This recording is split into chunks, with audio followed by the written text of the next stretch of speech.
Mga people sa lakera!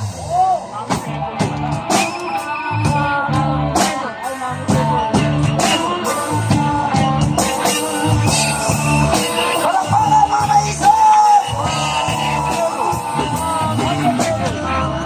Anong gusto niyong gawin ko? Atakin ko palabas? Yung leader sa palasyo? Tuloy-tuloy kong sakalin dahil nandun daw sa ere. Charot! Lord, hear our prayers. Kunin mo na po sila. Wala silang gawang matino dito sa mundong ito, kaya kunin mo na po sila. Magandang gabi po sa inyong lahat. Masarap po ba yung sandwich? Masyado kayong seryoso eh. Magpatawa naman tayo ng konti. Ayun si ate, actually meron pang dito, egg ko. Ate, may egg ka pa dito, yung isa naman may chicken. May ebidensya ha. Pero maraming salamat po dahil sa pagpunta niyo rito. Araw-araw, wala kayong pagod na lumalaban sa ating karapatan. Wala kayong pagod na suportahan natin ang pagpapabagsak sa ating administrasyon. Parang baklang-bakla ang boses ko ngayong gabi. Gusto niyo ba boses lalaki? Gusto niyo ba hamunin ko ng suntukan yung leader dun sa palasyo? Hindi yung plasahan yung pare. Maraming OFWs, gaya ng lagi kong nakikwento, no, na 23 years po akong OFW. 23 years po akong PNP. Takbo ng takbo, tago ng tago, talon ng talon. Naranasan ko pong tumalon sa third floor nung nilusog ng immigration, yung club namin. Tumalon po ako naka-heels. Pagbagsak ko, mali yung isa ko dito. At nakatakas pa rin po ako. Ganun po yung buhay ng mga OFW, lalo na yung mga walang visa.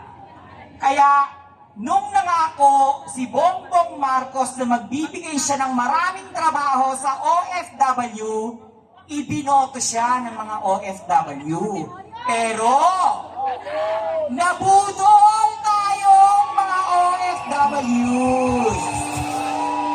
Hanggang budol ka! Budol ka! Budol ka! Budol ka! Stop mo ba ito? Yan. Nabudol tayo mga OFWs. Alam nyo ba na libo-libong OFWs pa rin ang bumibiyahe araw-araw? Libo-libong OFWs pa rin ang nahihiwalay sa kanilang mga pamilya. Ang nahihiwalay sa kanilang mga anak na nagse-celebrate ng Pasko, bagong taon, nahiwalay sa kanilang pamilya. Yan po yung pinakamalungkot na part ng buhay ng OFW na hindi nila kasama sa Noche Buena ang kanilang mga anak at ang kanilang pamilya tuwing Pasko. Naranasan ko po yan ng 23 taon. Kaya umuwi ako ng Pilipinas, pinauwi nila ako para i-endorse sila dahil akala ko may magiging mabuting presidente siya ng Pilipinas. Pero hindi pala. Nagpasarap lang siya na nagpasarap sa buhay, ginawang singhuta ng palasyo, ginawa nilang modeling, disco, ginawa nilang perya, nagtayo sila ng kung anik-anik. Hindi nila tayo minahal at pinahalagahan. Sinungaling, manggagamit, magnanakaw, adik, lahat ng kasamaan sinalo mo na. Gigil mo ko. Manggagamit, manggagamit, manggagamit. Ang ganda naman ni Mang. Ang Ang ganda ni Mami. Mami, ano po yung foundation niyo?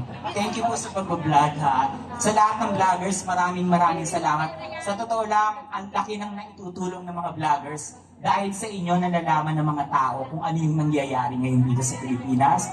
Nalalaman ng buong Pilipino sa buong mundo. Kaya palakpakan po natin yung mga vloggers. Tingnan nyo, nakatayo sila dyan mula umpisa hanggang matapos. Yung mga itlog nila masakit na. Real talk, di ba? Ay, ang nag-aamoy pawis na. Minsan din. Paano ba yun yung kay Kuya yung... BBM Rizal. Tatandaan ko yan, di ba? BBM Rizal. BBM Rizal. Wala na yung ganito, yung bago. BBM. BBM. Nang matuluyan na. Pero secret yung mga itlog masakit na. Maraming salamat sa inyo lahat sa mga vloggers ha.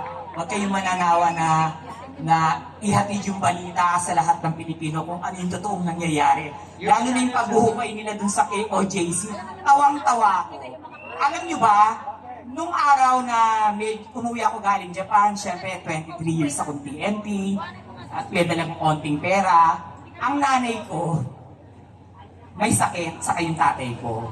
Ibinili ko sila ng farm sa Batangas. Yes, sa San Jose, Batangas. Ngayon, naalala ko yung hinuhukay na lupa ngayon sa KOJC. Kasi ganun din kalalim, yung lupa, nung nagpahukay ako, nung nagpalagay ako ng tubig, yung tangke. Kaya kanina, nagdarasal ako na sana pumuslit yung tubig na mabilis nung malunod lahat ng naghuhukay. Sabi ko, konting hukay pa to, lalabas na yung tubig. Sana pag piko nilang gano'n, lumabas yung tubig ng bigla, tapos malunod yung mga pulis na naghuhukay. Deserve nila yun. Yung mga kapulisan ngayon, hindi nyo ba naiisip? May mga pulis dito di ba sa Magilid? Na ginagawa lang kayong circus. Ginagawa kayong tau-tauhan ng boss nyo. Di ba? Paghukayin ba naman kayo ng pagkalalim-lalim? Saan ka nakakita ng ganong pulis? Construction worker po gumagawa niyan. Minero po. Ano ba? Minero. Minero. Wala namang ginto silang makikita dun Bakit minero? Italiano. Di ba? Ang laking katantaduhan nito. Bakit ka nagbutas ng ganito? Ito ba pinag-aaralan nito sa criminology? Anong subject ko sa criminology? Science and genetics kineme. Science and genetics kineso. Echoseras, TLMS, MS, Echos. Ayan, di ba? Sabi ko, konting piko pa, lalabas na yung tubig dyan, malulunod yan dalawa. Mga gago, di ba? Kung ano, okay pa ba yung takbo ng utak nila? Kung nandiyan yung gold, kung may gold dyan, di na una na akong binungkal yan. Mga siraulo lang talaga yan. Pulis ba yan o galing mental?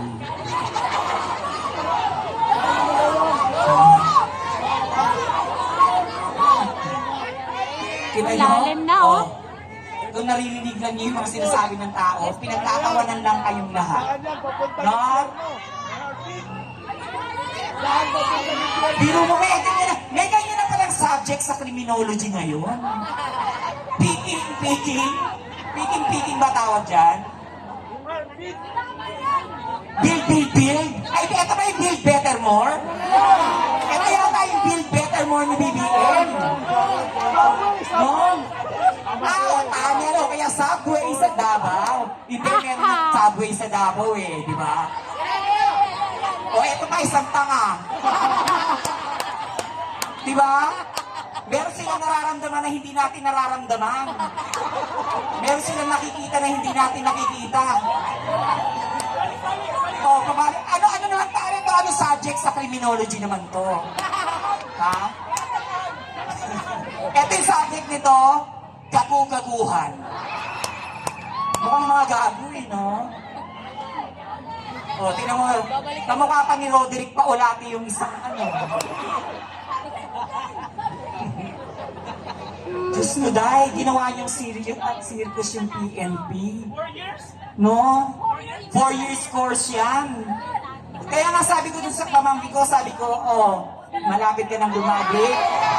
Kaya na naman. Pag bumukha pa lang, hindi mo na pagkakatiwalaan eh. Tingnan mo, oh, kahit malabo, yung mga pores niya sa mukha kitang-kita. Parang yung pinamamahayan ng mga bee. Ang pangit, hindi naman sa panlalait, no?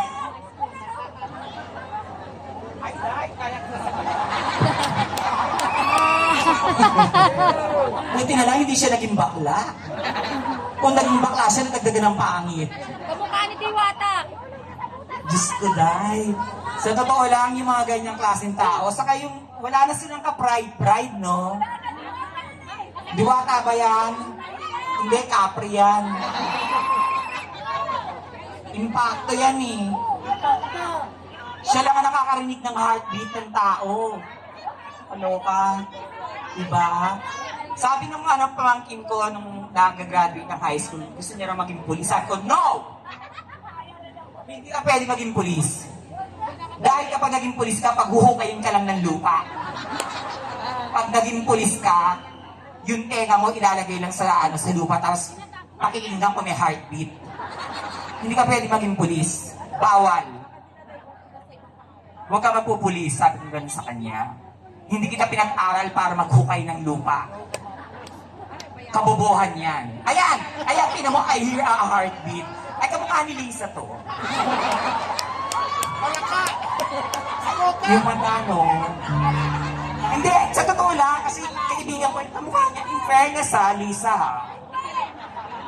Ang legs. Payat kasi talaga legs dun sa personal. Payat ang legs dun sa personal, tapos yung tuhod niya mukhang doorknob. Lalagyan mo na ng susi, pwede mo ng buksan. Naging comedy bar ha. Dapat talaga dyan sa mga yan linalaro, kasi linaro lang nila tayo. Inamats nila tayo. Diba? Papayag ba kayo na 4 na taon pa nila tayong aamatsin? Kailangan na silang mapalayas sa palasyo. Kaya nananawagan ako sa lahat ng nanonood ngayon sa live na magpuntahan na kayo sa Diwasang Bonifacio. Putulin nyo na ang paghihirap ng mga buhay natin sa ilalim ng administrasyong bakag.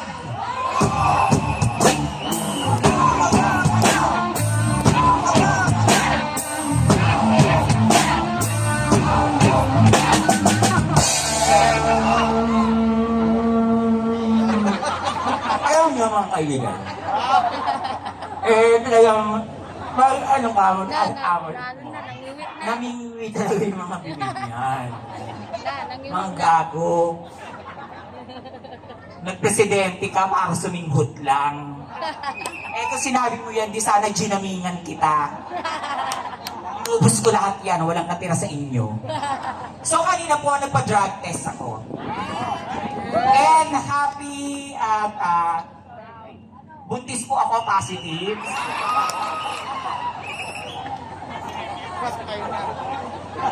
Actually, shinare po ni Kati Binag yung post ko na negative po ako sa drugs. Siyempre, kailangan napakita rin po. Alam namang sinisigaw ko rito na addict yung presidente, mag-resign ka tapos positive ako. Eh, di ba katarantaduhan yun? So, nagpa-drug test po ako, negative po ako. Pero, i-congratulate nyo ako dahil buntis din naman po ako. Positive naman po ako sa pagkabuntis. Congrats! Ang ama ay hindi si Diwata Hindi rin si BBM, ayoko.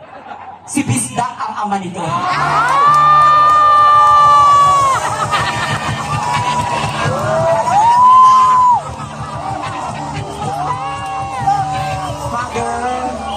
Mother, tawagin mo si Bisdak. Pakasalan niya nga ako.